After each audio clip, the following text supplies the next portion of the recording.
The amphitheater buzzed with excitement.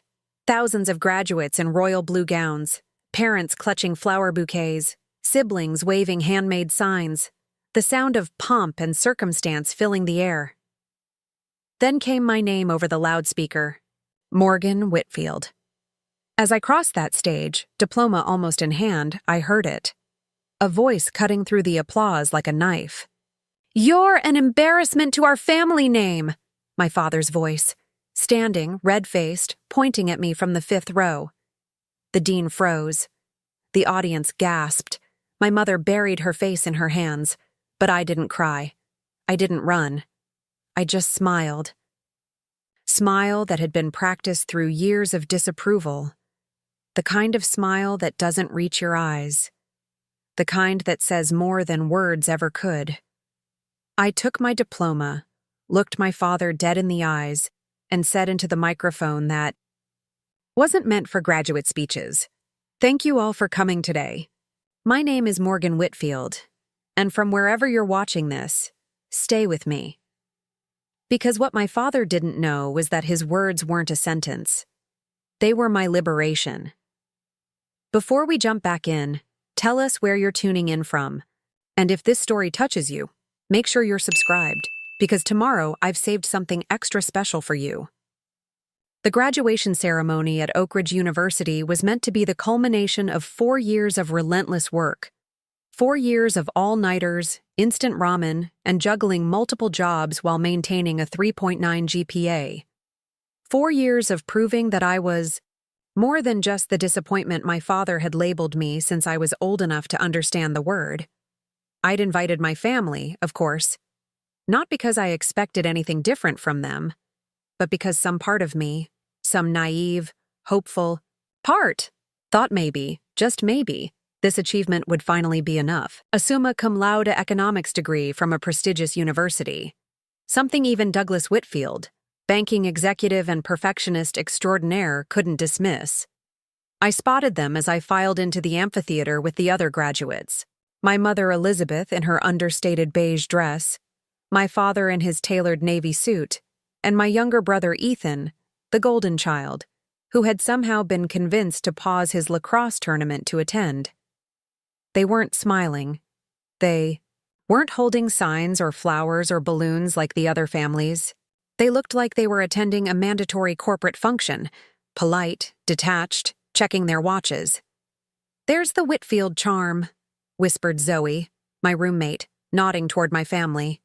"Your mom looks like she's being held hostage." I laughed despite myself. "You should see them at Christmas." "Well, my family brought enough enthusiasm for both of us," Zoe said, pointing to her parents who were quite literally jumping up and down, waving a bedazzled sign with her name on it. "You're sitting with us at the dinner after, no arguments." The ceremony began with all the expected pomp, the university president's speech about bright futures, the valedictorian's metaphors about journeys and crossroads, the honorary degree, recipients' rambling anecdotes. I half listened, my mind elsewhere. I was graduating with honors, had secured a position at a cutting-edge financial technology startup, and had done it all without a cent from my father's considerable fortune. Today should have felt like victory. Instead, it felt like standing on the edge of a cliff, waiting for the push. When they began calling names, I straightened my cap. As an economics major, my department would be one of the first. My row stood. We filed toward the stage. 100 thoughts raced through my mind. Don't trip. Remember to shake with your right hand and take the diploma with your left. Smile. For the photographer, Morgan Whitfield, I stepped onto the stage. The dean smiled, extending my diploma. I reached for it, and then I heard it. "You're an embarrassment to our family name." The words exploded through the amphitheater. My father's voice, the one that had critiqued every grade, every outfit, every life choice I'd ever made, now publicly declaring what he'd always told me in private. The dean's smile faltered. The audience collectively inhaled. Several people turned to stare at my father, who had risen to his feet, pointing at me as if I were on trial. My mother yanked at his sleeve, whispering harshly, Ethan slid down in his seat, suddenly fascinated by his phone. But my father remained standing, his face flushed with a familiar rage. Time seemed to slow down. In that moment, I saw everything with startling clarity. The pity in the dean's eyes, the horror on nearby parents' faces, the uncomfortable shuffling of the graduates behind me. I saw my past playing out like a movie. The dinner parties where I was told to stay in my room because I couldn't be trusted to behave appropriately. The school concerts my parents missed because Ethan's games were more important. The time my father tore up my acceptance letter to Oak Ridge because he'd wanted me to attend his alma mater. I saw the nights I'd cried myself to sleep, the mornings I'd stared at myself in the mirror, wondering what was so fundamentally wrong with me, that my own father couldn't love me. The years I'd spent trying to shrink myself, to be quieter, to be less, all in the hopes of avoiding his disappointment. But I also saw something else. I saw my apartment lease, signed with money I'd earned. I saw my degree, earned through my own merit. I saw my job offer, secured through my own network and accomplishments. I saw my future, a future that, for the first time, didn't have to include them. So I didn't cry, I didn't run, I didn't shrink. I smiled. I smiled and took my diploma from the shocked dean. And then, because the microphone was right there, and because sometimes the universe hands you exactly the moment you need, I leaned in. "Thank you all for coming today," I said, my voice surprisingly steady. "My name is Morgan Whitfield, and from wherever you're watching this, stay with me." I wasn't speaking to the audience anymore. I was speaking to everyone who had ever been told they weren't enough. To everyone who had ever been made to feel small by the people who should have built them up. To my future self, who would need to remember this moment. As I walked off that stage, diploma in hand, something shifted. The whispers and stares didn't matter. My father's rage didn't matter. What mattered was that I had survived. I had achieved. And most importantly, I had finally stopped waiting for approval that would never come. Later, as we filed out of the amphitheater, I caught glimpses of my family. My father storming toward the parking lot, my mother trailing behind him like a shadow, Ethan looking back once with an expression I couldn't quite read. They didn't wait for me. They didn't take photos. They didn't offer congratulations, and, for the first time in my life, I realized I didn't need them to. Zoe found me immediately, linking her arm through mine. "Holy shit, Morgan.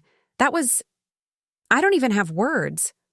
"Mortifying, traumatic, the stuff of future therapy sessions," I offered, but I was still smiling that strange, liberating smile. "Badass," she corrected. "Absolutely badass. The way you just owned it. And that thing you said into the mic?" Chills. Her parents appeared then, enveloping me in a hug that felt foreign in its warmth. "We are so proud of you," Zoe's mother said, and the simple sincerity of it almost broke me. "Come on," Zoe said. "Dinner's on us, and you're going to tell me exactly what you meant by stay with me." As we walked away from the amphitheater, away from the scene of my public humiliation that had somehow transformed into something else entirely, I felt lighter than I had in years. My phone buzzed in my pocket. Text messages from my mother, already making excuses for my father's behavior. I silenced it without reading them. Today wasn't just a graduation. It was an emancipation. From expectations I could never meet. From approval I would never receive. From a family name that had always felt like a burden rather than a blessing. What I didn't know then, what I couldn't have known, was that this moment, this public breaking point, would set in motion a chain of events that would redefine not just my relationship with my family, but my understanding of power, success, and healing. My name is Morgan Whitfield, and this is how I stopped being the family disappointment and became the architect of my own redemption. Preparing and narrating this story took us a lot of time, so if you are enjoying it, subscribe to our channel. It means a lot to us. Now back to the story. I wasn't always the family disappointment. There was a time, brief, shimmering, barely remembered, when I was just a kid. Before expectations calcified into judgment, before potential became a weapon. It started when I was 8. My father, Douglas Whitfield, had built Anderson Financial, partners from a small consulting firm into one of the most respected wealth management companies in Boston. The Whitfield name meant something in certain circles. It opened doors, commanded respect, came with unspoken obligations. The first time I truly understood this was at my elementary school's science fair. I'd created a project on compound interest. Yes, even then, numbers spoke to me in a way people didn't. I'd constructed an elaborate display showing how a single penny, doubled each day for a month, would grow to over $5 million. I was proud of it, excited to show my parents. My mother came, of course. Elizabeth Whitfield never missed an appearance, even if her attention was usually divided between her BlackBerry and whatever social committee she was chairing that season. But my father came too, which was rare enough to feel special. I remember his shoes first, Italian leather, always polished to a mirror shine. Then his crisp suit, his perfectly knotted tie, the way other parents almost instinctively moved aside as he walked through the gymnasium. "Show me what you've done, Morgan," he said, and the anticipation nearly choked me. I launched into my explanation, pointing out how I'd calculated the growth rates, how I'd created visual representations of the exponential curve. I was speaking too quickly, too eagerly, but I couldn't help it. When I finished, there was a pause. The kind that stretches until it becomes its own answer. "This is what you submitted?" His voice had dropped to that quiet, dangerous register I would come to know intimately over the years. "Yes, sir," I said, confidence already waning. "You've labeled your y-axis incorrectly. Your growth curve doesn't account for tax implications, and your title lacks both creativity and precision."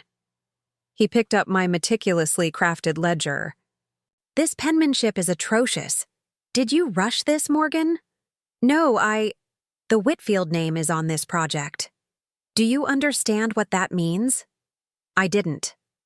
"Not really. I was 8. It means excellence. Always. No exceptions." He set the ledger down. "This is mediocre at best." He walked away without another word. I didn't win the science fair. I don't remember who did. I just remember the burning in my throat, the way my mother patted my shoulder without quite looking at me, and the hours I spent that night rewriting my entire ledger in perfect cursive, even though no one would ever see it. That was the beginning. The first clear memory of not being enough. By the time I was 12, it had become a pattern. My straight A's were met with, "Jennifer Sullivan's daughter got all A+. My second-place finish in the regional spelling bee was disappointing. My piano recitals were technically proficient, but lacking soul.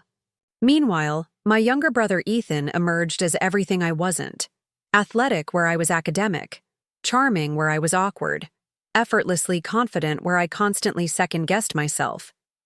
It wasn't that Ethan didn't face pressure, he did. But somehow he always managed to surf atop our father's expectations rather than drowning beneath them. His B-minuses were just a phase. His lost lacrosse games were learning experiences. His tendency to talk back was showing leadership, potential. Our rooms told the story better than I could. Mine. Sparse, functional, a space for studying rather than living.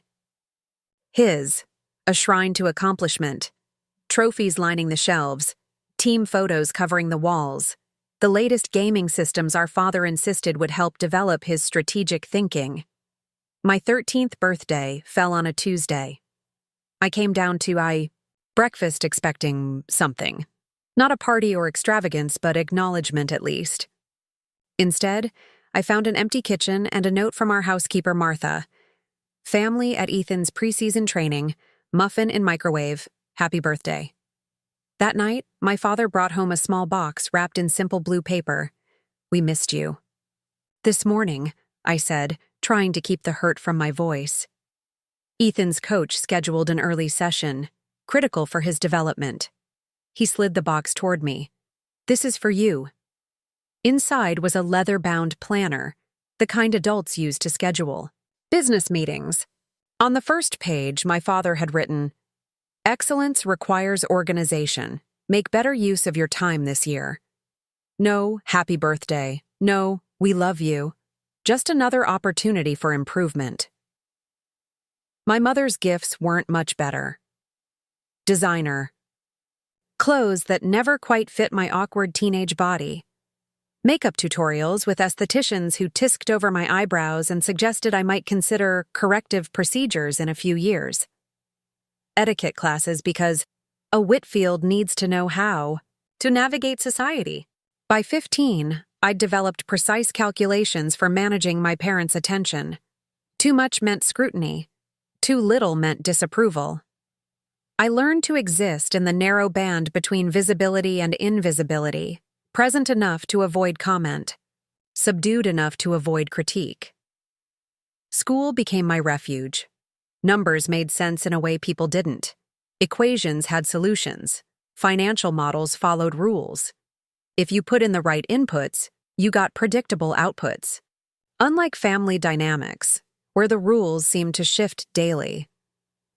My teachers noticed what my parents didn't. Mrs. Harrington, my AP economics teacher, stayed after school to help me prepare for the state competition. Mr. Chen, from computer science, connected me with a college professor friend when I exhausted our school's programming curriculum. Ms. Wilson, my guidance counselor, was the first to suggest I might consider colleges based on merit rather than family legacy. "You have extraordinary potential, Morgan," she told me during our junior year planning meeting. "And I'm not just talking about your grades." "My father wants me to attend Dartmouth," I said automatically. "It's his alma mater." "And what do you want?" The question startled me. No one in my orbit asked what I wanted. There was what was expected. What was appropriate? What reflected well on the family? But what I wanted, that was irrelevant at best, selfish at worst. Ms. Wilson saw my hesitation. "Just consider that your path might look different from your father's. That would be okay, you know." It was the first time anyone had given me permission to imagine a different future. When college application season arrived, I did what was expected, applied to Dartmouth early decision. But I also secretly applied to Oak Ridge University, known for its innovative economics program and tech focus. I used my own money, earned from tutoring underclassmen. I listed Ms. Wilson as my primary contact. I had my acceptance package sent to her office rather than my home. The day I received both acceptances was the day I made my first real choice. Dinner. That night was celebratory. Dartmouth had come through as expected. My father ordered champagne. My mother called her friends. Ethan, home from his first year at Princeton, gave me an almost apologetic smile across the table. "We'll schedule." "A campus visit next month," my father said, already planning my next 4 years. "I'll connect you with Professor Daniels in the economics department. He owes me a favor." I set down my fork, cleared my throat. "I've decided to attend Oak Ridge instead." The silence that followed was absolute. Then my father laughed, a sharp, dismissive sound. "Don't be ridiculous. Oak Ridge is a tech school. New money and coding camps. They have the top-ranked financial technology program in the country," I said, my voice steadier than I felt. "And they've offered me a full merit scholarship." "We don't need scholarships," my mother interjected, as if I'd suggested something distasteful. "I'm aware," I said, "but I earned it, and I'm accepting it." My father's expression darkened. "This isn't up for discussion, Morgan. You will attend Dartmouth as planned." "I've already accepted Oak Ridge's offer," I said. The words felt both terrifying and exhilarating. What followed was the worst fight we'd ever had. My father tore up my Oak Ridge acceptance letter, not knowing I had the digital version safely saved. My mother cried about family tradition and appearances. Ethan stayed silent, eyes darting between us like he was watching a tennis match he never expected. "If you do this," my father finally said, "you do it without our support, financial or otherwise." It wasn't an idle threat. The next day, I discovered my college fund had been transferred to an account I couldn't access. My credit cards, all linked to my parents' accounts, were canceled. My phone, on the family plan, was shut off. Message received, loud and clear. I spent that summer working 3 jobs: waitressing at a cafe near our house, tutoring high school students in calculus and economics, data entry for a small accounting firm that didn't care that I was only 18. I opened my own bank account, bought a cheap phone, found a roommate, Zoe, through the Oak Ridge student portal. The day I left for college, only Martha hugged me goodbye. My parents were busy with appointments. Ethan texted later, "Sorry. Good luck." I didn't know then that this estrangement would become the foundation of my freedom. That my father's attempt to control me through financial punishment would instead teach me self-reliance. That my mother's emotional withdrawal would teach me to find connection elsewhere. I didn't know that 4 years later, I would stand on a graduation stage, publicly humiliated yet somehow more powerful than I'd ever been. But I was about to learn. College was the first time I could breathe. Really breathe, without measuring each inhale against some invisible standard of Whitfield propriety. My dorm room at Oak Ridge University wasn't impressive. Standard issue twin bed, desk with chipped laminate, closet barely big enough for my carefully budgeted wardrobe. But it was mine. No one inspected it for dust. No one commented on how I arranged my books. No one walked in unannounced to remind me of some social obligation I'd rather avoid. "Your side is so organized," Zoe observed during our first week, as roommates. Her half of the room already looked like a thrift store had exploded. Bright scarves draped over lamps, photos haphazardly taped to walls, textbooks buried under art supplies. "Force of habit," I said, straightening my already straight pencil cup. "Let me guess. Military family?" Zoe asked, searching through a pile of clothes for who knows what. I laughed. "Banking family. Almost the same level of discipline, less honorable purpose." Zoe became my first real friend, the kind who didn't care about my last name or my father's connections. The kind who pulled me out of the library at midnight insisting that youth is wasted on the studious. The kind who noticed when I skipped meals to save money and started bringing me extra sandwiches from her campus job at the cafe. "You don't have to do that," I said the 3rd time she accidentally made me dinner. "Do what?" she asked, all innocent eyes and knowing smile. "Take care of me." That's what friends do, Whitfield. Get used to it. Getting used to it took time. I'd spent most of my life being useful rather than being cared for. I knew how to be the perfect daughter and fail, the ideal student and almost succeed, the invisible presence and excel. I didn't know how to just be a friend, but Zoe was patient and persistent.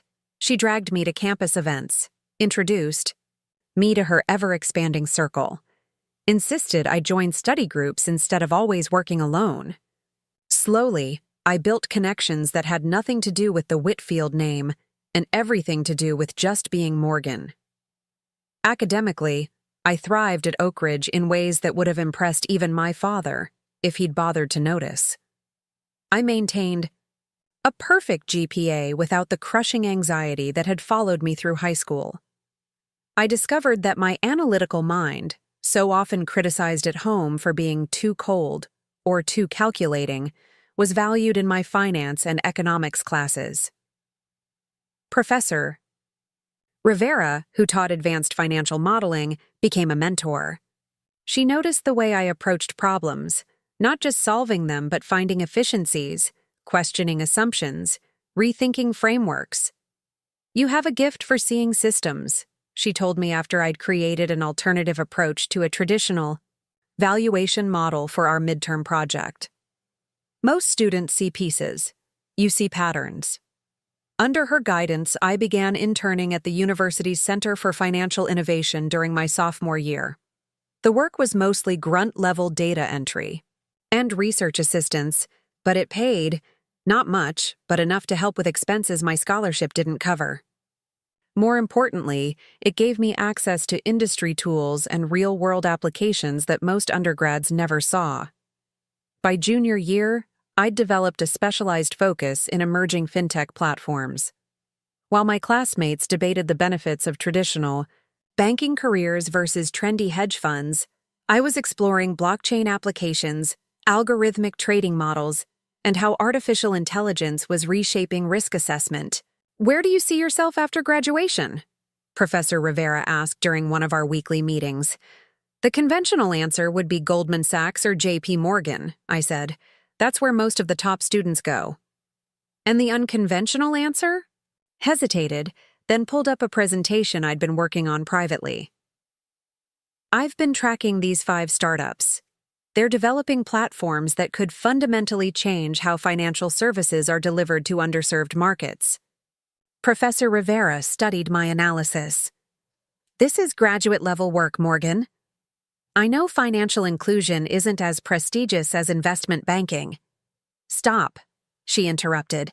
Don't dismiss your interests because they don't fit some predetermined path. The most innovative work happens at the edges, not the center. She sounded nothing like my father, yet everything like the voice I wished he'd used.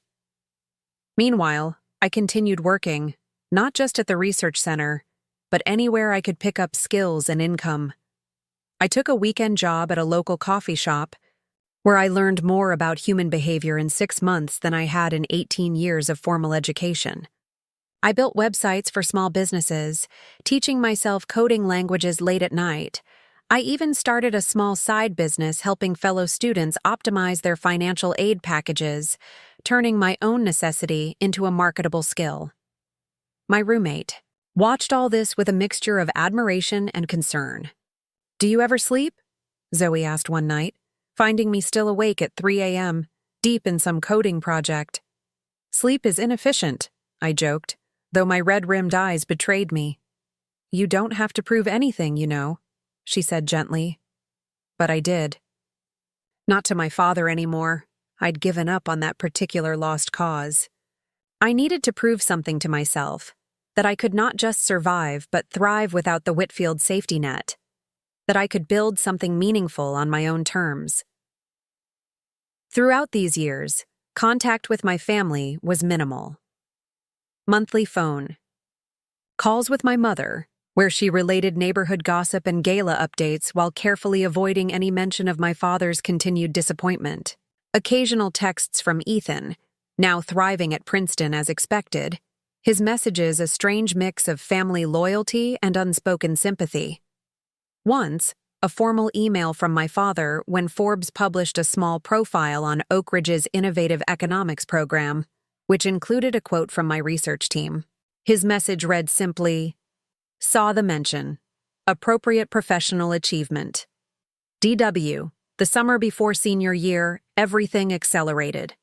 Professor Rivera recommended me for a prestigious internship at Equity Path, a Boston-based fintech company, developing AI-driven investment platforms for first-generation wealth builders.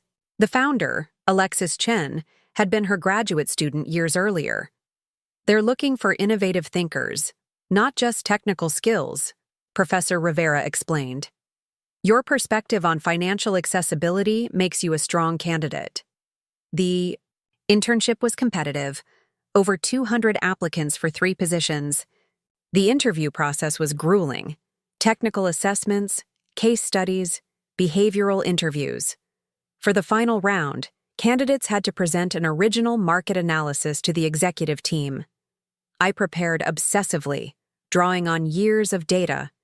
I'd been quietly collecting about barriers to financial services in underserved communities. The night before my presentation, I received a text from an unfamiliar number. Heard you're presenting to Equity Path tomorrow. Alexis Chen is brilliant but impatient. Lead with data, not theory. Good luck.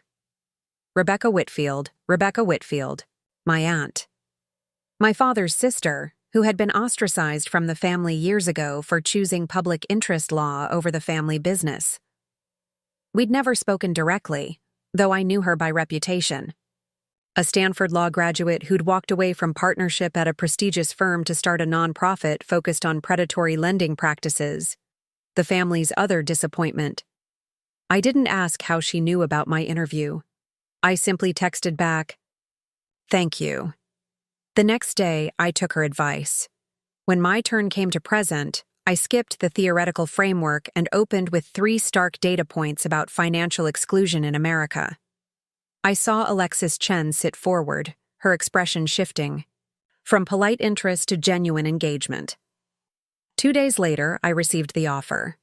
Not just for the summer internship, but for a specialized development program that would continue part-time through my senior year and transition to full-time employment after graduation. The salary was modest by finance standards, but substantial for a new graduate, especially one supporting herself entirely. That night, I allowed myself a moment of pure celebration.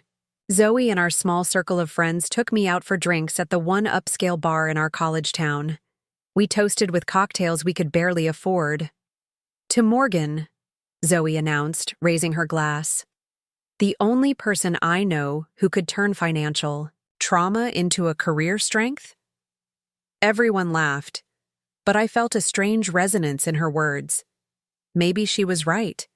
Maybe all those years of watching my father wield wealth as both weapon and shield had given me a unique perspective on what money could and couldn't do. Maybe my enforced self-reliance had become its own kind of education. Throughout senior year, I divided my time between classes, my equity path work, and my thesis project. An analysis of how traditional banking practices systematically excluded certain demographics from wealth-building opportunities. Professor Rivera supervised my research, pushing me to consider not just the problems, but potential solutions. "This could be published," she said when I submitted my final draft. "Have you considered graduate school?" "I have a job lined up," I reminded her. "Keep it in mind for the future," she advised. "Your thinking is too valuable to be confined to one company's agenda." By March of senior year, I had secured my apartment for after graduation. A small but modern one-bedroom in Boston's Innovation District, walking distance to Equity Path's headquarters. I had built savings equivalent to 6 months of expenses. I had established credit in my own name. I had professional connections independent of the Whitfield network. What I didn't have was any idea that my carefully constructed new life was about to collide spectacularly with the old one I'd left behind. That my father would choose my graduation day to remind everyone, and most importantly me, exactly what he thought of my choices. That his public denunciation would become not my humiliation, but his. But first, I had to walk across that stage. 3 weeks before graduation, I received an unexpected email from my mother. "Your father and I would like to host a small celebration after your commencement ceremony. Please send the details and your guest list. The Andersons have offered their lake house for the occasion." I stared at the message for a full 5 minutes before showing it to Zoe. "Well, that's weird," she said, handing back my phone. "They've acknowledged your existence for what, the 3rd time in 4 years?" "4th," I corrected automatically. "Birthday cards don't count." "Are you going to accept?" Zoe asked, studying my face. I hesitated. "I don't know." The truth was more complicated than I wanted to admit.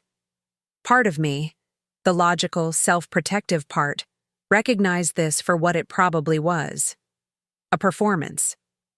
The Whitfields maintaining appearances. Several. Family friends had children graduating from Oak Ridge this year. It would be awkward to explain why they weren't celebrating their own daughter's achievement. But another part, the part I'd tried to silence over the years, still craved their approval. still wanted to believe that maybe, just maybe, they'd recognize the value in the path I'd chosen. "I'll think about it," I told Zoe, but I already knew I'd accept. Some lessons take longer to learn than others. I replied to my mother with the date, time, and graduation ticket information.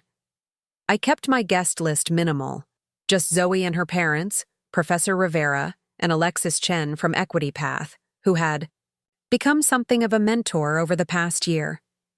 My mother responded with a terse acknowledgement, and nothing more. 2 days later, I received another email, this one from my father's executive assistant. Mr. Whitfield would like to schedule a brief meeting during his upcoming Boston trip. Please advise your availability for Thursday, May 12th, between 2-4 p.m. May 12th.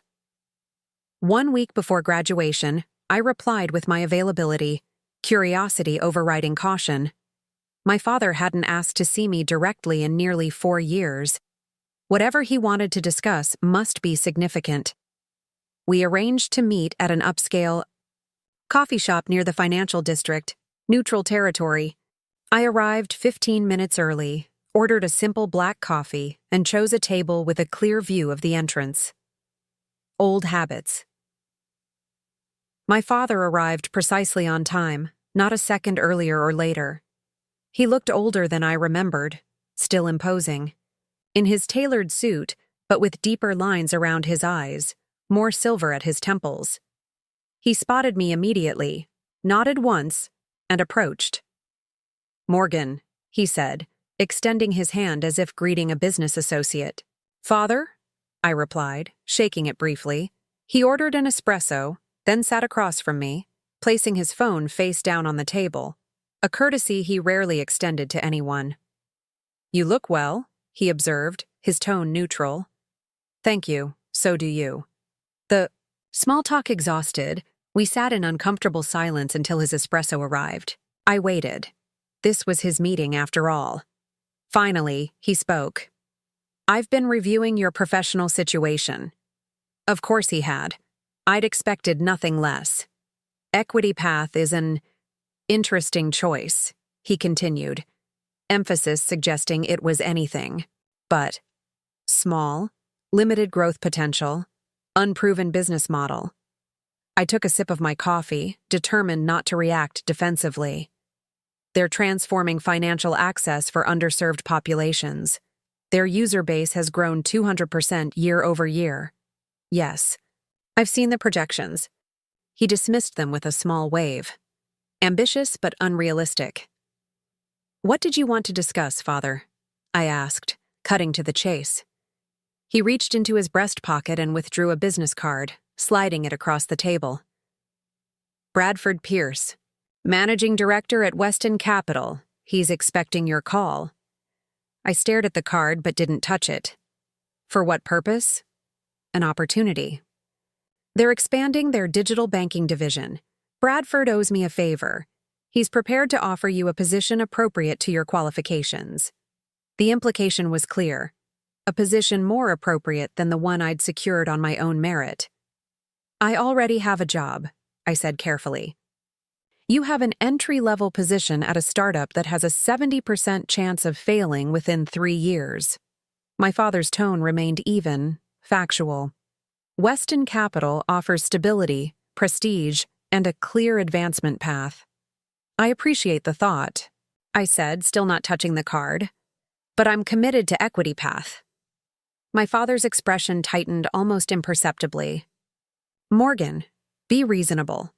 You've had your experiment in independence. You've proven whatever point you needed to prove. It's time to think practically about your future. That's exactly what I'm doing. A proper career isn't built on idealism, he pressed. It's built on strategic choices and powerful connections. Like the ones you're offering me now? I asked. Precisely. He nodded, missing or ignoring my tone. Your name and education have opened this door. Be smart enough to walk through it. I took another sip of my coffee, gathering my thoughts. Did you ever consider that I might have different priorities than you? Different measures of success? We all have youthful ideals, Morgan. They rarely survive contact with reality. My reality is working quite well, I countered. I'm building something meaningful. You're processing applications for people who can barely qualify for credit cards, he said dismissively. That's not meaningful. It's charitable work masquerading as finance. Something inside me shifted. The last thread of hope that he might ever understand my choices snapping cleanly. Why did you want me to attend Dartmouth so badly? I asked, changing tack. The question seemed to catch him off guard. It's my alma mater. The connections alone. But I didn't need your connections, I interrupted. I earned a full scholarship to Oak Ridge on my own merit. I secured internships without your name. I found a job aligned with my values. Values don't pay mortgages, he replied. Neither does misery, I shot back. And that's what your path would have guaranteed me. My father's expression darkened. You have no idea what guarantees success, Morgan. You've been playing at independence in the safety of academia. The real world is considerably less forgiving. I'm well aware, I said. I've been living in the real world, paying my own bills, building my own credit, solving my own problems. While Ethan still calls you when his car breaks down.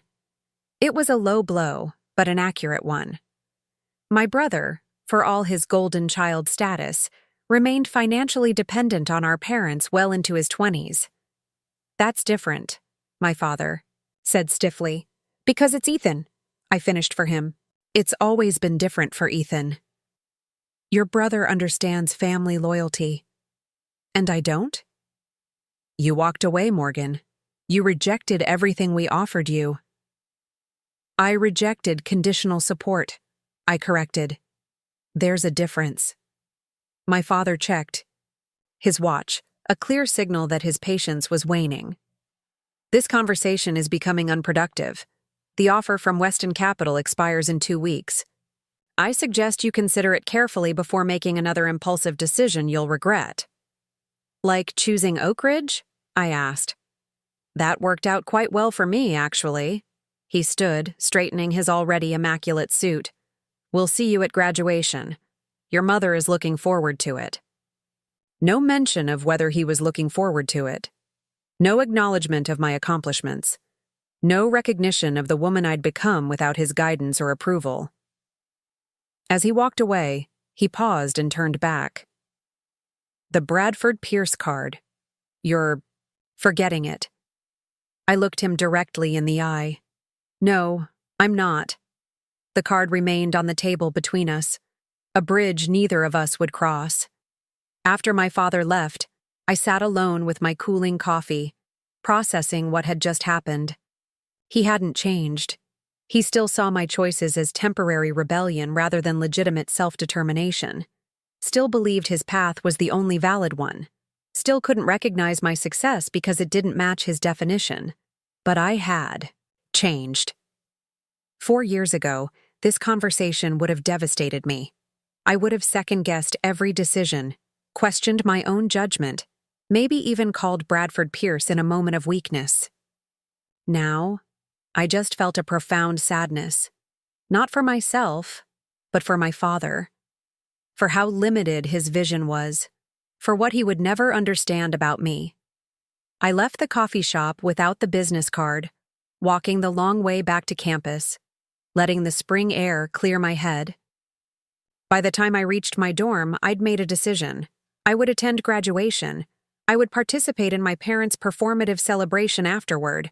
I would be polite, gracious even, but I would never again expect them to see me as I truly was. And I would never again diminish myself to meet their expectations. What I didn't anticipate was how spectacularly this resolution would be tested, or how publicly my father would choose to display his disappointment one final time.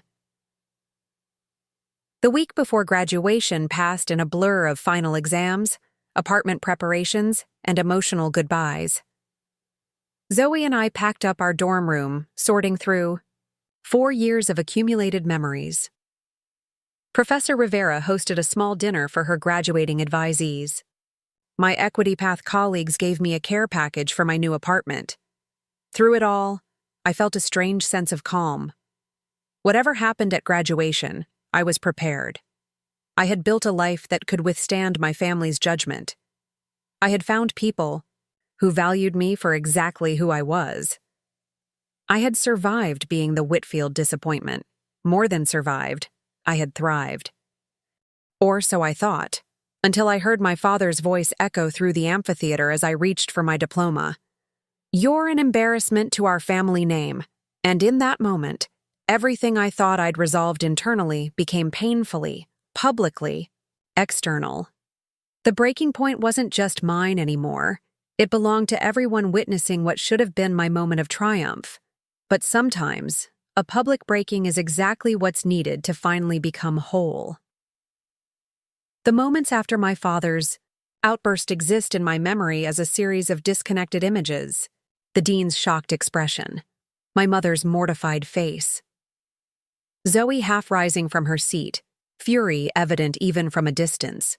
The hushed murmurs rippling through the crowd. And then, somehow, I was walking across the stage, diploma in hand, smile fixed in place. I remember the microphone, cool against my lips as I spoke those words that came from somewhere deep inside me. My name is Morgan Whitfield, and from wherever you're watching this, stay with me.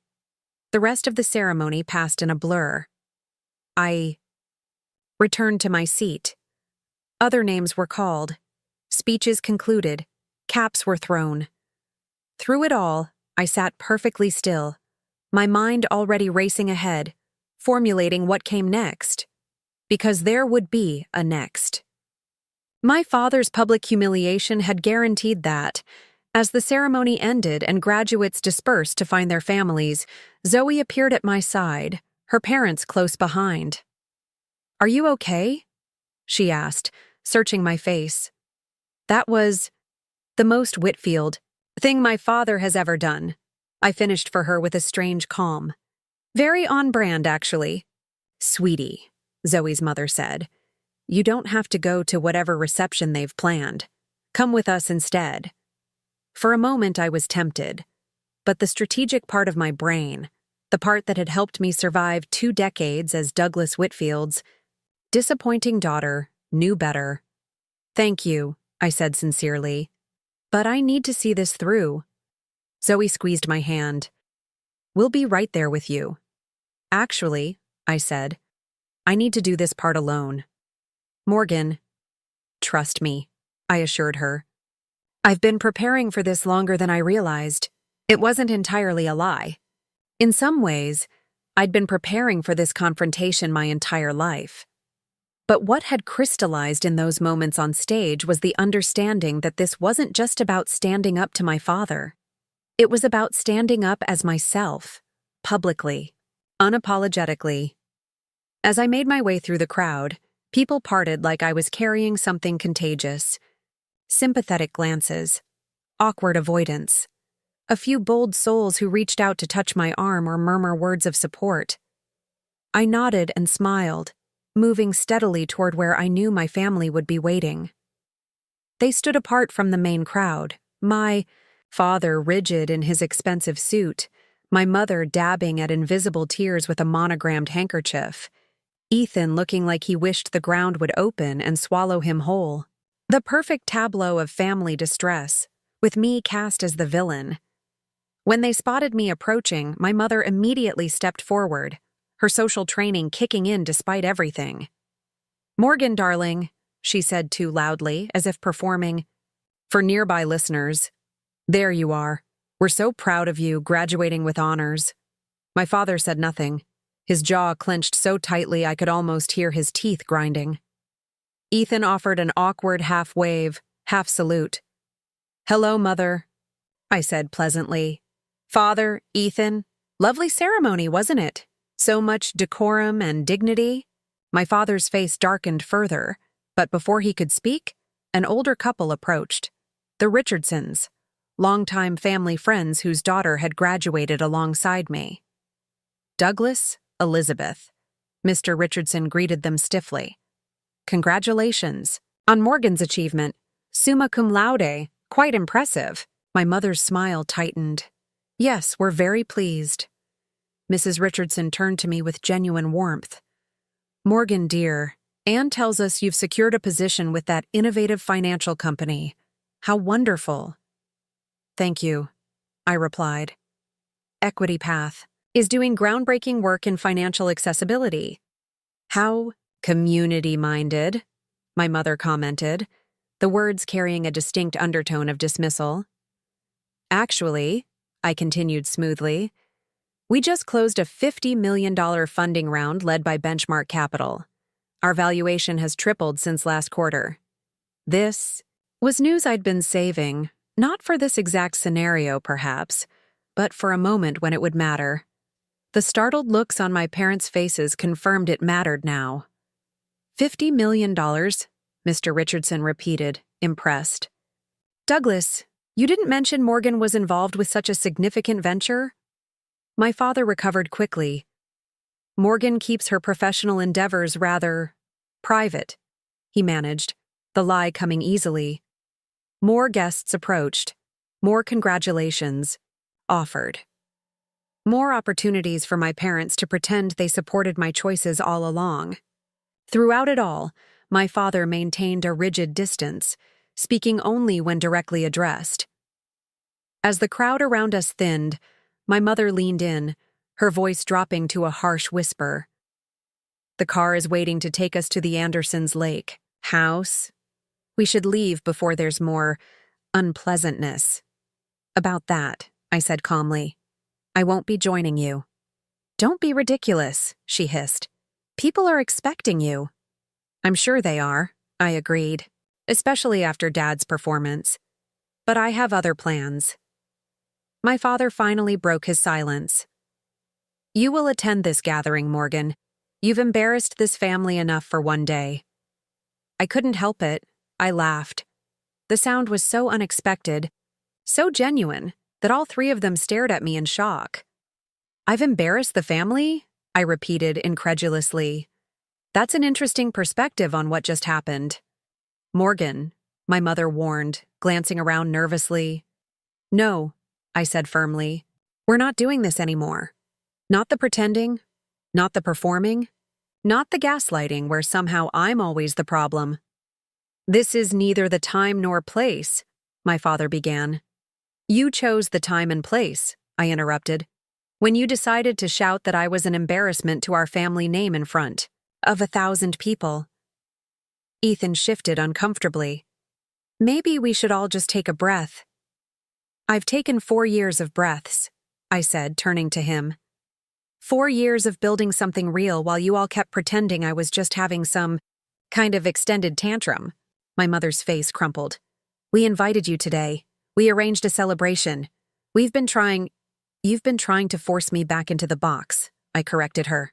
Back into the family narrative where there's only one right way to be a Whitfield. Dad made that abundantly clear last week. My father's expression betrayed nothing, but his rigid posture told me everything. Your stubbornness continues to be your worst quality, Morgan. Actually, I said, meeting his gaze directly. It might be my best. It's what got me through Oak Ridge without your support. It's what helped me build a career based on my values instead of your connections. It's what's standing here now, refusing to pretend that what just happened was anything other than what it was. You, publicly declaring that I don't deserve to carry your precious name. A small crowd had begun to gather at a not-so-discreet distance, drawn by the intensity of our conversation, even if they couldn't hear the words. My mother noticed and plastered on her social smile again. We should continue this discussion in private, she insisted. No need, I said. I've said what I needed to say. Congratulations on raising such an embarrassing daughter, one who graduated summa cum laude, secured a position at one of the most innovative companies in finance, and did it all without leveraging the Whitfield name once. I turned to leave, then paused and looked back at my father. By the way, I've been offered equity in Equity Path as part of my compensation package. Early employees at similar startups who held their equity through acquisition have seen returns averaging 300% within 5 years. But I'm sure Bradford Pierce at Weston Capital could match that, right? My father's face remained impassive, but I saw the slight widening of his eyes. The tell I'd learned to recognize as a child, the one that meant I'd managed to surprise him. It was a small victory, but a satisfying one. As I walked away, Ethan broke away from our parents and jogged. After me. "Morgan, wait," he called. I slowed but didn't stop. "What is it, Ethan?" He fell into step beside me, hands shoved in his pockets. "That was intense. Did you expect something different after what Dad did?" "No, He sighed heavily. "I'm sorry, okay? I should have said something. When he stood up, I should have stopped him or, I don't know." I glanced at my brother, golden child, star athlete, perpetual father's favorite, and saw something I hadn't noticed before. The weight of expectations he carried, different from mine but no less crushing. "It's not your job to manage Dad's behavior," I said finally. "But it's not right, how he treats you," Ethan insisted. "It's never been right." "No, it hasn't," I agreed. "So what are you going to do about it?" The question seemed to startle him. "What do you mean?" "I mean, are you going to keep pretending everything is fine? Keep accepting his money while ignoring his behavior? Keep standing silently by while he does this to me, and probably eventually to you if you ever step out of line?" Ethan looked away, conflict clear on his face. "It's not that simple."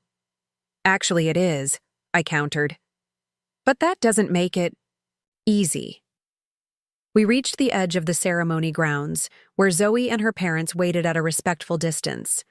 Beyond them, I could see Professor Rivera and Alexis Chen from Equity Path engaged in conversation. "This is where we part ways," I told Ethan. "I have people waiting for me." He glanced toward my waiting friends, then back at me. "So what happens now?" "Now," I said with a certainty I hadn't possessed until that very moment, "I build a life so undeniably successful that when people hear the name Whitfield, they think of me first." "That's your plan?" He sounded skeptical. "Success as revenge?" "Not revenge," I corrected. "Reclamation. There's a difference." Ethan nodded slowly. "For what it's worth, I always thought you were the strongest one of us." "I had to be," I replied simply. As I walked toward my chosen family, people who valued me for my mind, my heart, my authentic self, I felt a weight lifting. Not completely, not yet, but enough to stand straighter, enough to breathe deeper, enough to recognize that what had just happened wasn't an ending, but a beginning. The strategic plan wasn't just about proving my father wrong anymore. It was about proving myself right, about building something that reflected my values, not his, about creating success on my own terms. And it started now, with a celebration I actually wanted to attend, surrounded by people who actually wanted me there. The true confrontation didn't happen at graduation. It came 3 months later, on a sweltering August evening in Boston's financial district. I'd settled into my new life by then. My apartment in the Innovation District, furnished with second-hand finds and a few carefully chosen splurges, my position at Equity Path evolving from promising new hire to recognized team asset. I'd started building routines that were entirely my own. Sunday morning runs along the harbor, Wednesday night cooking experiments, Friday evening drinks with colleagues, who were becoming friends. For the first time in my life, I wasn't orbiting around the Whitfield gravitational field. I wasn't reacting to my father's expectations or my mother's disappointments or Ethan's successes. I was simply living, messy, imperfect, gloriously independent. I hadn't spoken to my parents since graduation. Ethan had texted a few times, awkward attempts at normal sibling communication that neither of us quite knew how to navigate. My mother had sent a housewarming gift to my apartment, an expensive crystal vase I'd immediately donated to a local women's shelter. Then came The email from my father's assistant. Mr. Whitfield requests your presence at the quarterly Anderson Financial Partners Board meeting. Thursday, August 12th, 4 p.m. Please confirm your attendance. No explanation, no context. Just the expectation that I would appear as summoned. My first instinct was to ignore it entirely, but curiosity got the better of me. Why would my father want me at a board meeting? I'd never been invited to observe his professional world before. In fact, he'd always kept it carefully separated from his family life, except for Ethan, who had been groomed as his successor since high school. I replied with a simple question. For what purpose am I being invited? The response came surprisingly quickly. Mr. Whitfield believes your perspective would be valuable during the presentation on emerging fintech partnerships. Smart casual attire is appropriate. Even more curious. My father had dismissed my entire professional focus as charitable, work masquerading as finance. What had changed? I deliberated for 2 days before confirming my attendance. Not out of eagerness to please, those days were long gone, but because I sensed an opportunity. If nothing else, it would be interesting to see my father in his natural habitat, surrounded by the power and prestige he valued above all else.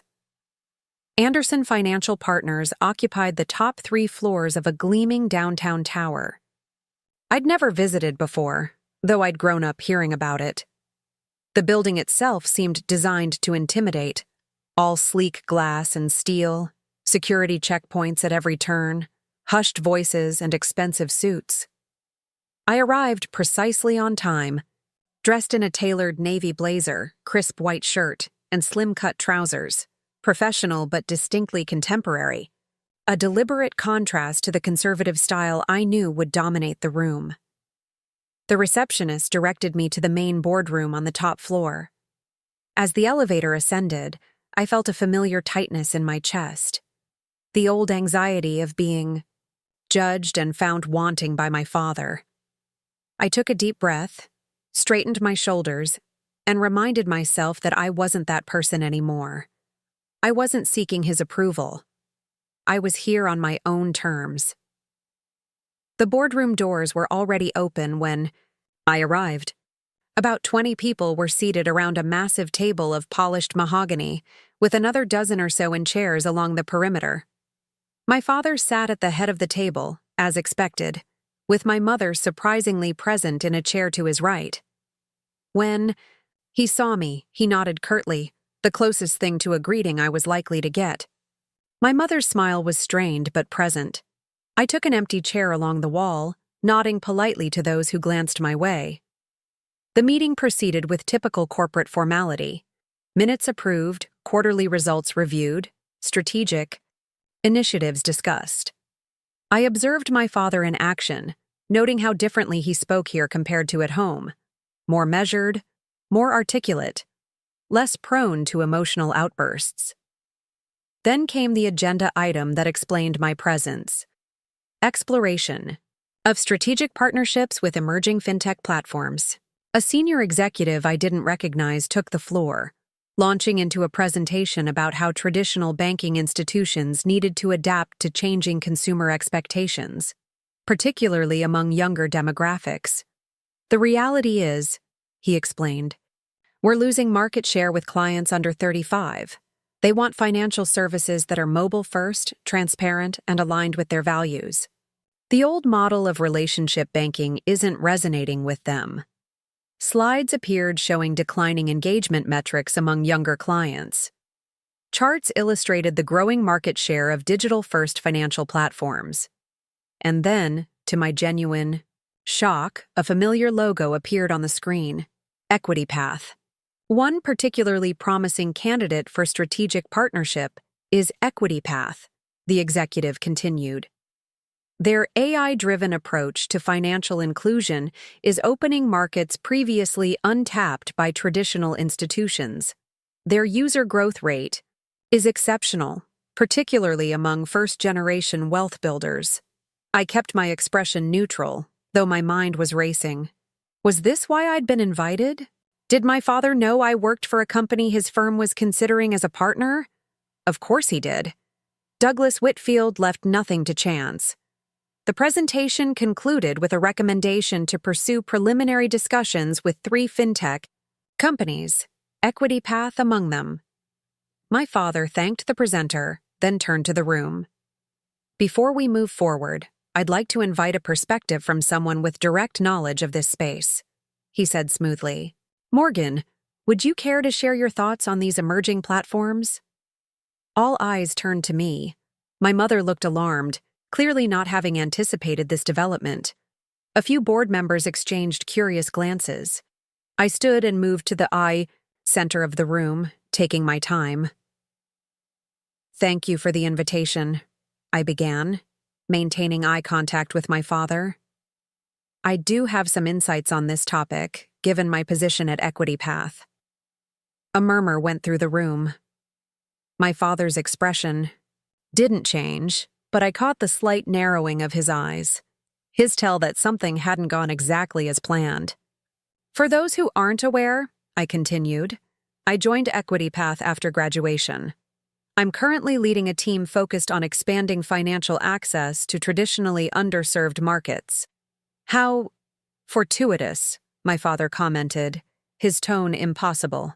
To read, isn't it? I agreed pleasantly. Though I should note that Equity Path has multiple partnership offers under consideration. We're being quite selective about which established institutions we align with. The shift in the room was subtle but unmistakable. I had just transformed from Douglas Whitfield's daughter to a representative of a company they were courting. Perhaps you could elaborate on what Equity Path looks for in potential partners, one of the board members suggested. Of course, I replied. Beyond the obvious financial considerations, we prioritize partners who demonstrate genuine commitment to financial inclusion. Organizations with clear ethics policies regarding predatory lending practices. Institutions willing to reimagine traditional credit assessment models that have systematically excluded certain demographics. I continued for several minutes, outlining Equity Path's vision and partnership criteria with confident precision. When I finished, my father spoke. Thank you for that perspective, he said. The board will take these considerations into account during our deliberations. His tone was professional, but I could hear the underlying tension. The meeting continued to its conclusion without further reference to me or Equity Path. As people began to disperse, my father approached, my mother, hovering anxiously at his side. A word in my office, he said quietly. I followed them down a corridor lined with photographs of distinguished-looking men, previous company leaders, I assumed. My father's office was exactly as I'd imagined, spacious, meticulously organized, with floor-to-ceiling windows offering commanding views of the city. Once the door closed behind us, my mother broke the awkward silence. Morgan, why didn't you tell us you were working for a company we might partner with? This creates such a complicated situation. I wasn't aware you were considering Equity Path until today, I replied truthfully. Though I suspect Father was. Father moved behind his desk, maintaining the physical barrier between us. Your involvement with Equity Path presents a potential conflict of interest.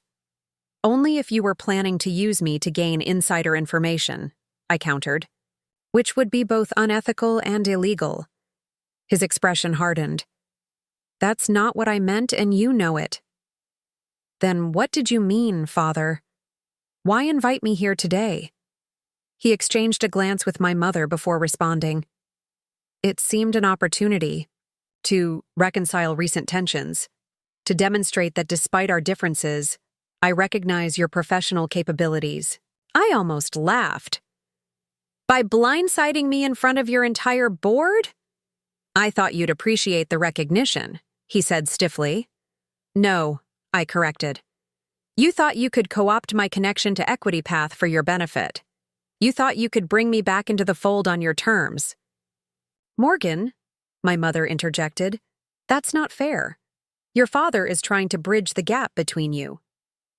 With all due respect, Mother, there's a difference between building a bridge and laying a trap. I turned back to my father.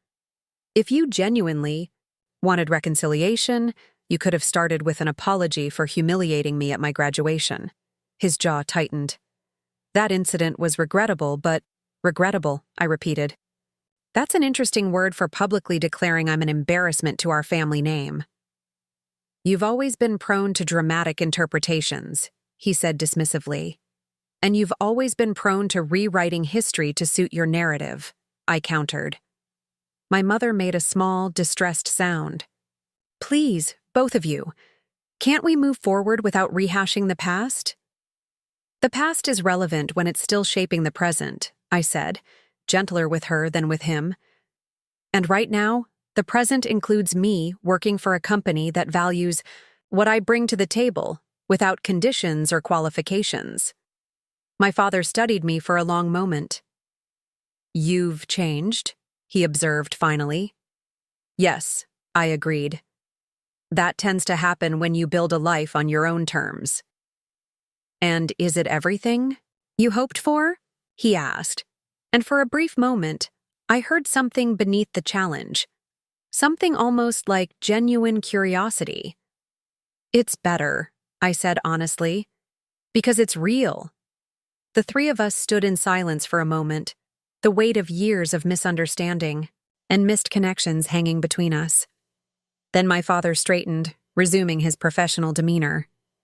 I'll inform the board that due to your position at Equity Path, Anderson Financial will not be pursuing a partnership at this time, he said formally.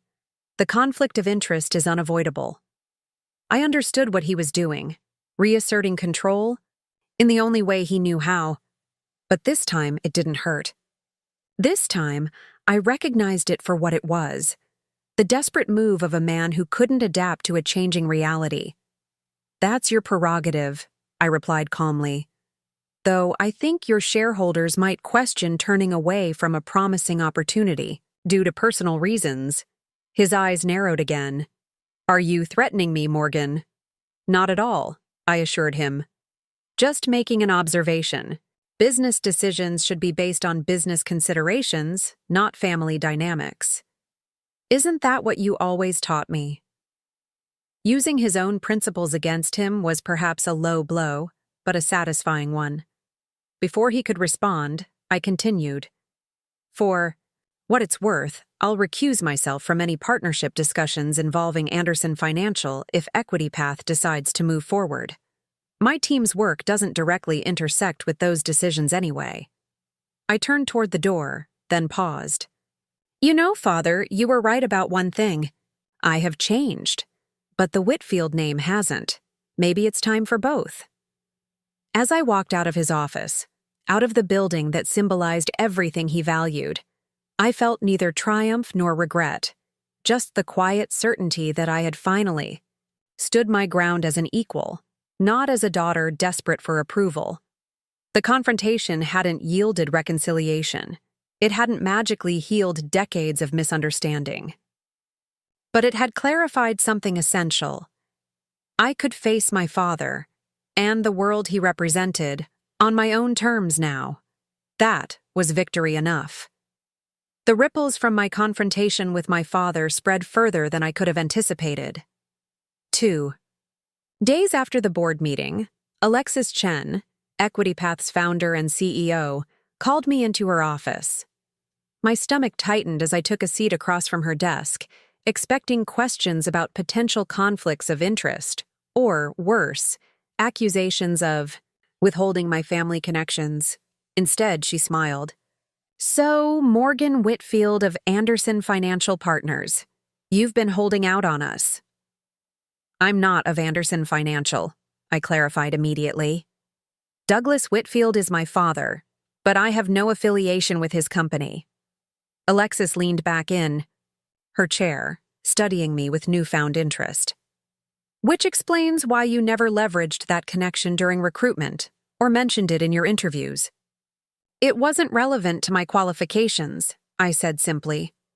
Most people in finance would consider it extremely relevant, she countered.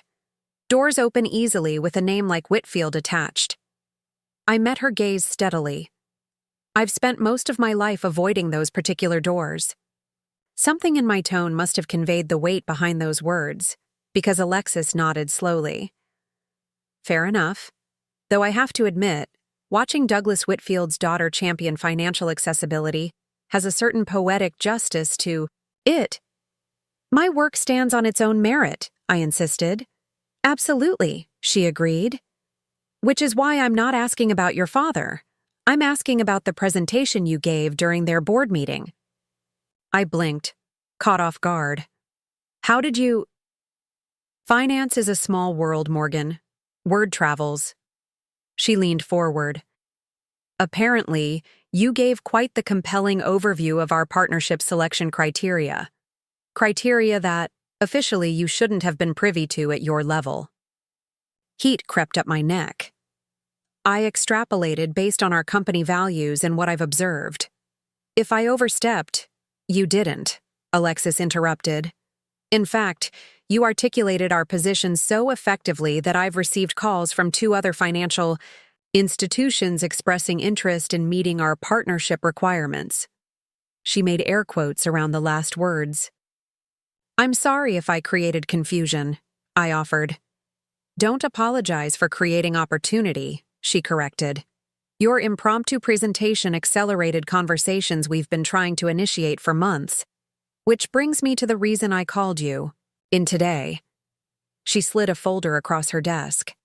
Inside was a proposal for a new division within Equity Path, an institutional partnerships team focused on helping traditional financial entities adapt their practices to better serve underrepresented communities. We need someone to head this initiative, Alexis explained. Someone who understands both traditional banking culture and our mission.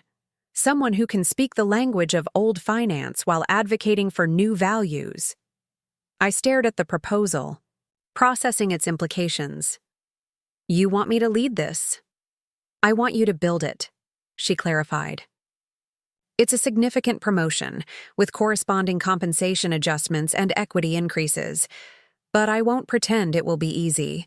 You'll be navigating complex institutional resistance, regulatory challenges, and potentially uncomfortable personal intersections, like my father, she meant. The unspoken reality hung between us. Why me? I asked bluntly. I've been with Equity Path less than 6 months. There are more experienced team members. Experience isn't always measured in time, Alexis replied. You showed remarkable poise and strategic thinking in that boardroom. And frankly, your personal connection to traditional finance, complicated as it may be, gives you insights others lack. I thought about it carefully.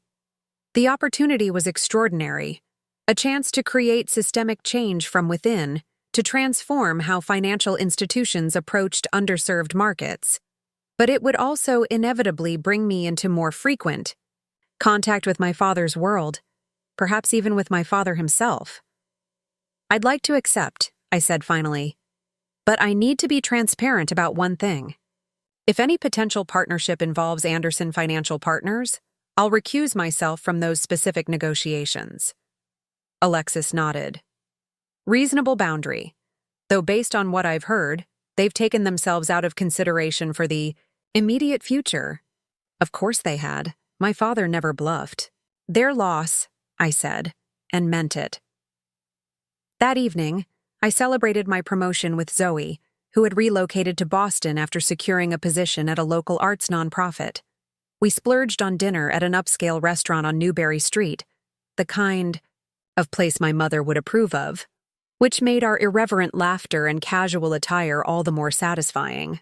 To Morgan Whitfield, Zoe toasted, raising her glass. Financial revolutionary and badass extraordinaire. I laughed, clinking my glass against hers.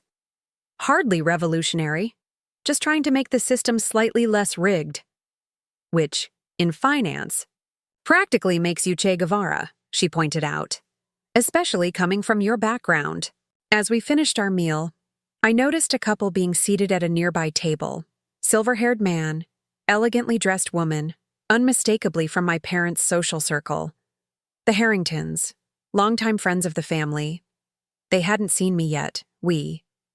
Should probably get the check, I muttered to Zoe, nodding discreetly in their direction. Too late.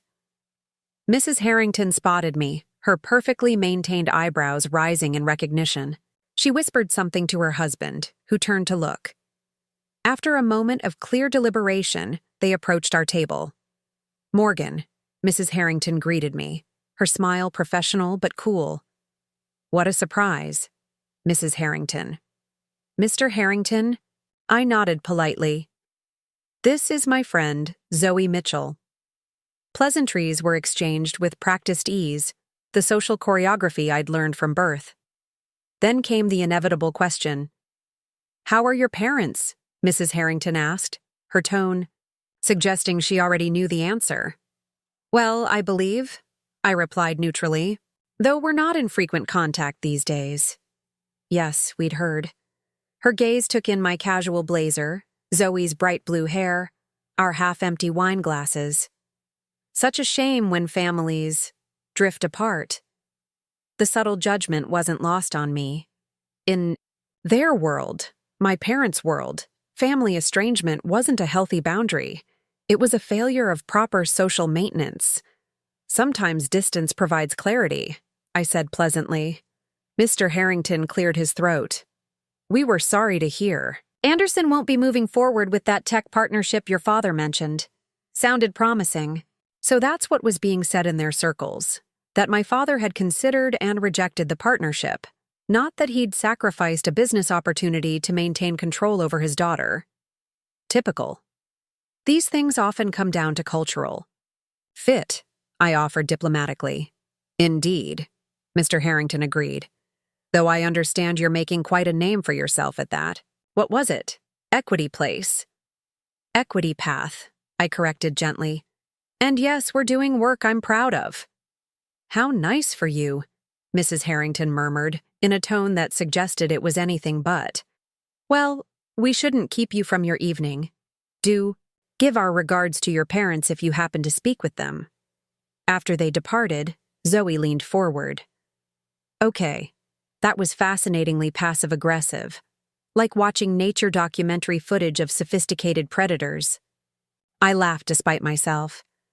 Welcome to the world I grew up in. Every conversation has at least 3 layers of subtext. And what was the subtext there? She asked. I considered it. That I've disappointed my parents. That my chosen career lacks prestige. That I've failed to maintain proper family ties. I took a sip of wine. And beneath it all, that I'm being monitored and reported on. That's intense, Zoe said. Does it bother you? What they think? The question gave me pause. A year ago, even 6 months ago, it would have. The prospect of becoming gossip in my parents' social circle would have mortified me. But now? No, I realized, somewhat surprised by the truth of it. I care about the work I'm doing, not how it's perceived by people who measure success in country club memberships. The incident with the Harringtons was just the first of many. As my role at Equity Path expanded and our company gained prominence in the fintech space, I encountered more people from my parents' world, at industry conferences, networking events, even fundraisers for causes I supported. Some were openly curious about my rebellion. Others pointedly mentioned how concerned my parents must be. Still others simply pretended our connection didn't exist. Through it all, I maintained my boundaries and my focus. I neither apologized for my choices nor weaponized my background. The Whitfield name became something I carried lightly, neither rejecting it entirely nor letting it define me. 3 months after my promotion, I received an unexpected text from Ethan. In Boston, for Princeton alumni thing tomorrow. Dinner? We met at a casual bistro in Cambridge, neutral territory far from both the financial district and the innovation corridor. Ethan arrived looking slightly unkempt by Whitfield standards. Tie loosened, hair longer than our father would approve. Need you. Look good, he said, studying my face as we sat. Happy? I am, I confirmed. How about you? Still at Wellington Partners? He nodded, still doing exactly what was planned for me since birth. There was an edge to his voice I hadn't heard before. "And is that working out?" I asked carefully. Ethan sighed, running a hand through his hair. "It's fine. Prestigious. Well compensated. Utterly predictable." We ordered drinks, falling into easier conversation about neutral topics: Boston weather, Cambridge architecture, mutual childhood memories that didn't involve our parents. Then, as we finished our appetizers, Ethan leaned forward. "Dad's been different since your confrontation at the office," he said abruptly. "More, I don't know, introspective? It's weird." I kept my expression neutral. "Different? How?" "He actually asked me if I'm satisfied with my career path," Ethan said, incredulity evident in his tone. "In 27 years, he's never once questioned whether I wanted to follow in his footsteps. It was just assumed." "And what did you tell him?" I asked, genuinely curious. Ethan grimaced. "The truth, stupidly enough, that sometimes I wonder what it would be like to do something completely different." "Like what?" "Education, maybe," he admitted. "I've been volunteering with this literacy program in underserved Boston schools. It's the only thing in my week I actually look forward to." I couldn't hide my surprise. This was a side of my brother I'd never seen, had never looked for, if I'm being honest. In my narrative, he'd always been the perfectly content golden child. "What did Dad say?" I asked. He got that look, you know the one, where he's processing something unexpected. Then he just said, "Perhaps we should discuss alternatives." No judgment, no lecture about family responsibility, just openness to the possibility. "That doesn't sound like him at all," I remarked. "I know," Ethan agreed. "Mom says he's been meeting with some executive coach about adaptive leadership or something." "I think you really shook him, Morgan." I absorbed this information, unsure how to feel about it. I wasn't trying to shake him. I was just standing my ground. "Maybe that's what did it," Ethan suggested. "You didn't fight him on his terms. You just built something he couldn't argue with." We parted that evening with a tentative new understanding.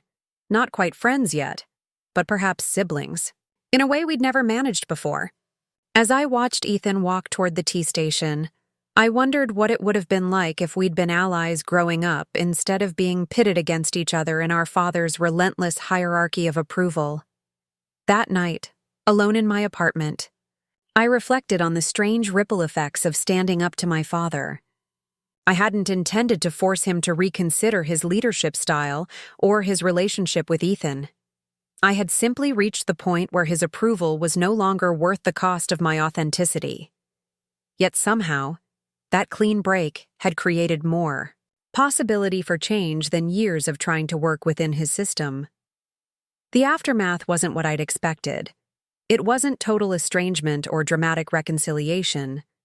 It was something more nuanced, a recalibration of relationships, a subtle shift in long-established dynamics, 1,000 small adjustments as everyone adapted to the new reality.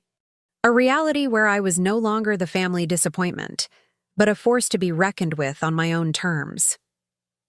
1 year after graduation, I returned to Oak Ridge University to give a guest lecture in Professor Rivera's Advanced Financial Innovation seminar.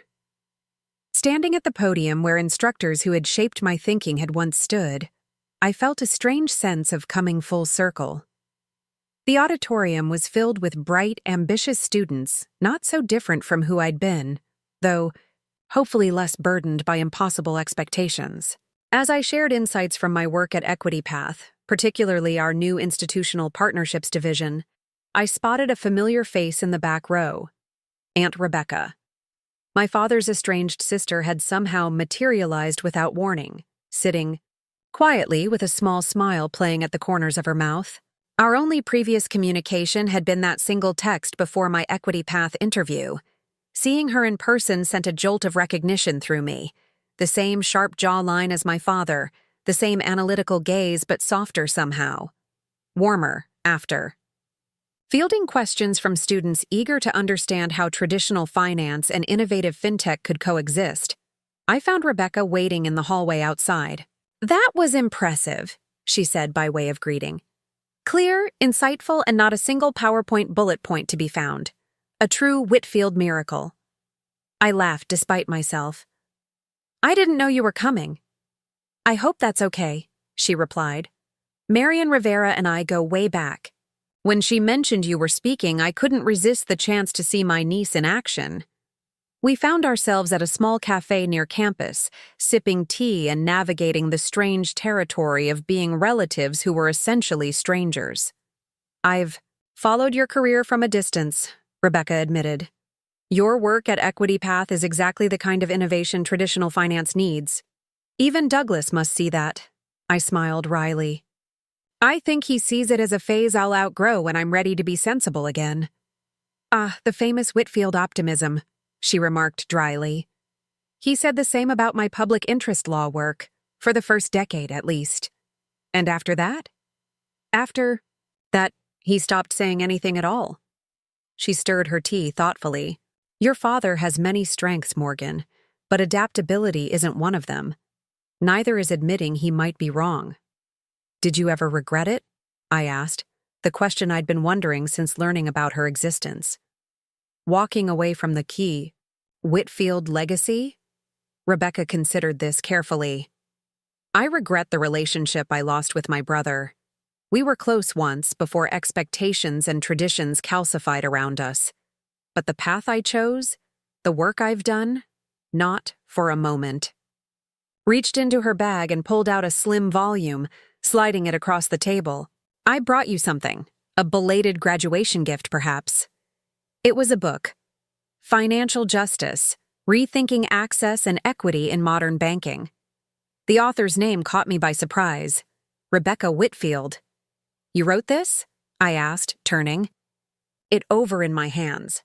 Published last year, she confirmed. It's part analysis, part manifesto. The financial system wasn't built to serve everyone equally, but it can be redesigned if enough people with the right knowledge and commitment push for change. I opened the cover to find an inscription. To Morgan, another Whitfield who understood, that legacy is what you build, not what you inherit. Welcome to the revolution. Rebecca. Thank you, I said, genuinely moved. This means a lot. You're not alone in questioning the world Douglas built, she said gently, or in choosing to build something different. Walking back to my hotel that evening, book tucked safely in my bag, I felt a weight lifting that I hadn't even realized I was still carrying. For so long, I'd framed my journey as rebellion, as rejecting the Whitfield way. But Rebecca had shown me another perspective. I wasn't just pushing against something, I was building toward something better. The liberation wasn't in the breaking away. It was in the creation of a new path altogether. Over the next 6 months, that perspective transformed how I approached both my work and my complicated family dynamics. I stopped defining my choices in opposition to my father's. Instead, I focused on the positive vision I was working toward, a financial system that served everyone, not just the privileged few. Equity Path thrived under this approach. Our institutional partnerships division expanded rapidly, helping traditional banks adapt their practices to reach underserved communities profitably and ethically. We developed innovative credit assessment models that looked beyond conventional metrics, opening financial doors for people who had been systematically excluded. The work was challenging, meaningful, and entirely my own. Neither a rebellion against my upbringing nor a capitulation to it, but something new I was helping to create. My personal life expanded in similar ways. I began dating Ben, a software engineer I'd met at a financial inclusion conference. Unlike the polished, ambitious men my mother had always pushed me toward, Ben was refreshingly authentic, brilliant but humble, passionate about his work, but equally invested in community and relationships. You know, he told me one evening, as we walked along the Charles River, when I first heard your last name, I almost didn't ask you out. Ah, I nodded. The Whitfield reputation preceded me. Something like that, he admitted. My cousin worked at one of your father's banks. The stories were intimidating. I laughed. Yet here you are, tempting fate. Here I am, he agreed, taking my hand. Because the Morgan I met wasn't anything like those stories. You listen. You question assumptions. You care about impact more than image. I wasn't always like this, I admitted. It took time to figure out who I was apart from my family's expectations. That's true for most of us, Ben observed, just usually with lower stakes and fewer financial institutions involved. With Ben, I found myself sharing parts of my story I'd kept carefully compartmentalized.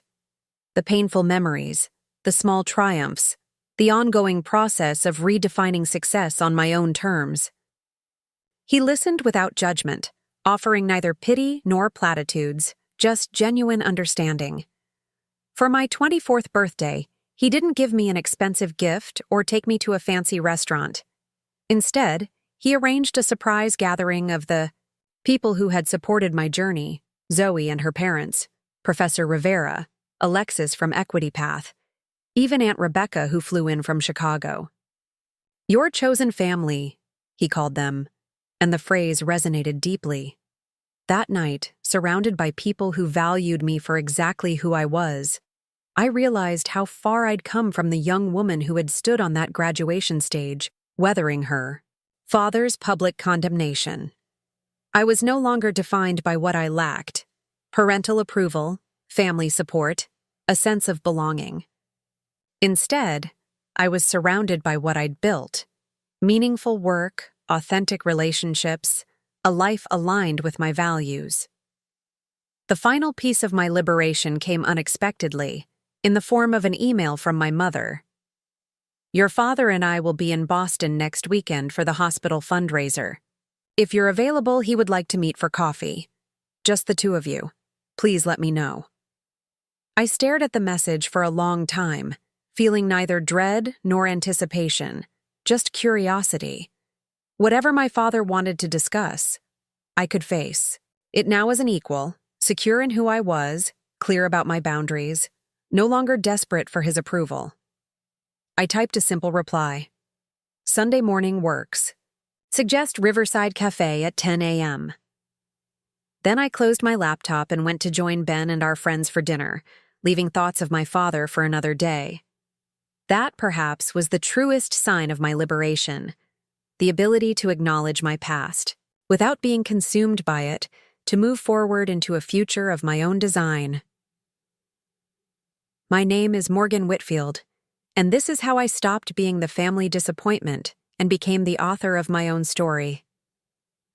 The Riverside Cafe was my deliberate choice for meeting my father, casual but not slovenly, with excellent coffee and enough ambient noise to soften awkward silences. It represented middle ground between his world of mahogany-paneled executive dining rooms and my preference for eclectic neighborhood spots. I arrived 10 minutes early, selecting a corner table with good sight lines to the entrance, another habit I'd inherited from Douglas Whitfield himself, though he might not recognize it. As I waited, I reflected on how much had changed in the 15 months since graduation. My father arrived precisely on time, of course. He wore casual clothes by his standards: a light blue button-down without a tie, tailored slacks, Italian loafers that probably cost more than my first month's rent. His hair had more silver than I remembered, the lines around his eyes deeper. He spotted me immediately, nodding once as he approached. "Morgan," he greeted me, extending his hand as he had in his office months earlier. "Father," I replied, shaking it briefly. "Thank you for suggesting we meet." We ordered coffee, black for him, oat milk latte for me, and exchanged perfunctory updates: the weather in Boston, my mother's latest charity project, Ethan's surprising decision to step back from Wellington Partners to pursue a master's in education. He mentioned he was considering a career change, I said, genuinely pleased for my brother. I didn't realize he'd actually done it. Yes, well, my father cleared his throat. Your brother seems determined to forge his own path. I understand. He's been in contact with you. Occasionally, I confirmed. We're trying to build a relationship that isn't defined by family dynamics. My father nodded, his expression unreadable. Then, surprising me, he said, "That's commendable. Long overdue, perhaps." The conversation lulled as our coffee arrived. I waited, letting the silence stretch.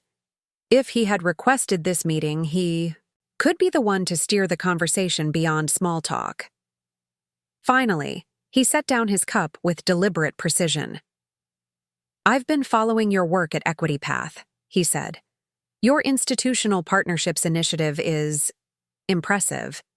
Several of my colleagues speak highly of your approach."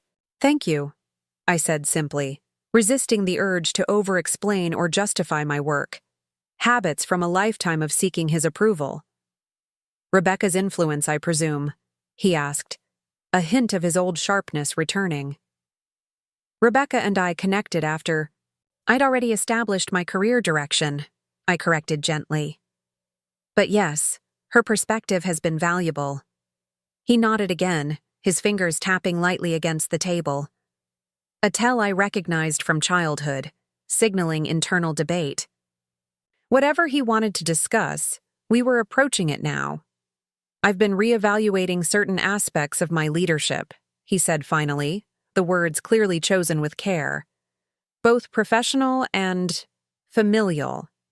I kept my expression neutral, though internally I was startled by this unexpected opening. "Anderson Financial is changing," he continued. "The industry is changing.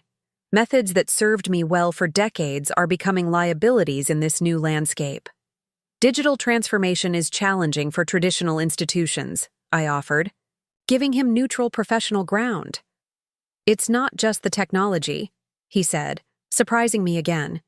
"It's the underlying philosophy, the assumptions about who deserves access to financial tools and why." He looked directly at me then, his gaze unflinching. "The work you're doing, that Equity Path is doing, represents a fundamental challenge to how firms like mine have operated for generations." I waited, sensing there was more. "At first, I viewed it as naive idealism," he admitted. "The kind of thinking that sounds appealing in university seminars but falls apart in the real market. And now," I prompted when he paused. "Now I recognize it may be the future of the industry," he said simply. "Not an alternative to traditional finance, but its necessary evolution." The admission, from Douglas Whitfield of all people, was so unexpected that for a moment I wasn't sure how to respond. "That's quite a shift in perspective," I managed finally. "Yes?" His mouth quirked slightly, not quite a smile. "It seems I've been capable of learning new things after all." The subtle self-deprecation, so unlike him, caught me off guard. Before I could respond, he continued. "Morgan, I owe you." "An apology," he said, the words clearly difficult for him. "What I did at your graduation was inexcusable. It was a moment of fear, I suppose.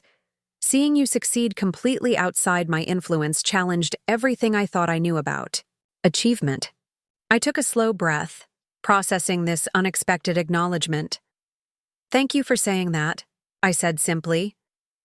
"I'm not asking for forgiveness," he clarified, "or for us to pretend the past didn't happen. I just wanted you to know that I recognize my behavior was wrong, both at graduation and in the years leading up to it." The vulnerability in his admission was so foreign coming from my father that I found myself needing a moment to collect my thoughts. This wasn't the confrontation I had half expected. It wasn't the manipulative olive branch I had feared. It was something I had never seen from him before. Genuine reflection. "I appreciate that," I said finally. "It can't undo the damage, but it matters that you recognize it." He nodded, accepting this limited response without pushing for more, another departure from his usual approach. "I've also been thinking about something you said during our last encounter," he continued. "About the Whitfield name changing. It's been weighing on me." "In what way?" I asked, curious despite myself. "The Whitfield name has stood for certain principles in the financial world," he said. Reliability, excellence, tradition. He paused. But perhaps it's time for it to stand for something more. I raised an eyebrow, waiting for him to elaborate. Anderson Financial is establishing a new division, he explained, focused on expanding access to wealth-building tools for communities our industry has traditionally underserved. That's surprising, I admitted, and somewhat out of character for the firm. Yes, he agreed, which is why we need leadership with both traditional financial expertise and a genuine commitment to financial inclusion. He met my gaze directly. I'd like you to consider heading this division. The offer landed between us like a stone dropped in still water. I stared at him, processing its implications. You want me to work for you, I said flatly. After everything. Not for me, he corrected. With autonomy. Reporting to the board, not to me personally. Building something that could transform how Anderson Financial operates. I shook my head, not in refusal, but in disbelief. You criticized everything about my career choices. You called my work at Equity Path charitable work masquerading as finance. I was wrong, he said simply. Those 3 words, perhaps more than anything else he'd said, showed how much had changed. Douglas Whitfield didn't admit mistakes. He justified, rationalized, reframed, but never acknowledged error. Why now? I asked, still skeptical. What's changed? He considered the question carefully. Several things. Conversations with your brother about his own career dissatisfaction. Consulting work with companies being disrupted by firms like Equity Path. Reading Rebecca's book. That last item caught me by surprise. You read Rebecca's book? Yes. His expression tightened slightly. We've had our differences, your aunt and... But her analysis is sound even when her conclusions are challenging to traditional banking perspectives. I sat back, studying my father with new eyes. The man before me wasn't transformed. The rigid posture, the careful speech, the underlying assumption of authority all remained. But there was something different. A willingness to question, to consider alternatives, to acknowledge other perspectives as valid. I'm committed to Equity Path, I said after a long moment. I believe in what we're building there. He nodded, accepting this. Without argument, another change. I expected as much. The offer remains open, should you ever reconsider. But you could move forward with this initiative regardless, I suggested. There are other people with similar expertise and vision. Perhaps, he allowed. Though few. With your particular perspective on the Whitfield legacy and its potential evolution.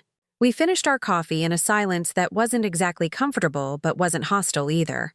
A new kind of equilibrium between us. As we prepared to leave, my father paused. Your mother would like to have dinner before we return to Boston. You and... Ben, is it? She's trying, Morgan. In her way. I considered this, weighing boundaries against possibilities. I'll think about it, I promised. No guarantees, but I'll consider it. He nodded, accepting this limited opening. As we stood to leave, he extended his hand again, the formal gesture so characteristic of Douglas Whitfield. But this time, I stepped forward and briefly embraced him instead. He stiffened in surprise, then awkwardly patted my shoulder before stepping back. Take care, Father, I said simply. You as well, Morgan, he replied, a hint of something almost like pride in his eyes. Walking away from the cafe, I felt neither the triumph of victory nor the weight of unresolved conflict, just the quiet certainty that whatever happened next would be on new terms. Terms that allowed for growth, for change, for the possibility that both of us could learn to see each other differently.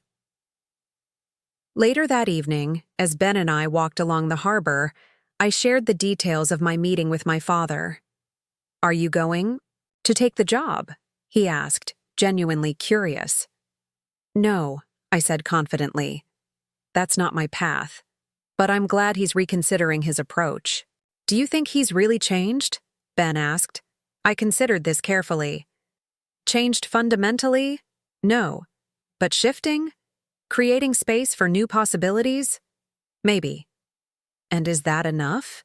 He pressed gently. For a Hollywood reconciliation? No. I smiled wryly. But for a complex, imperfect relationship between complex, imperfect people, it might be a start.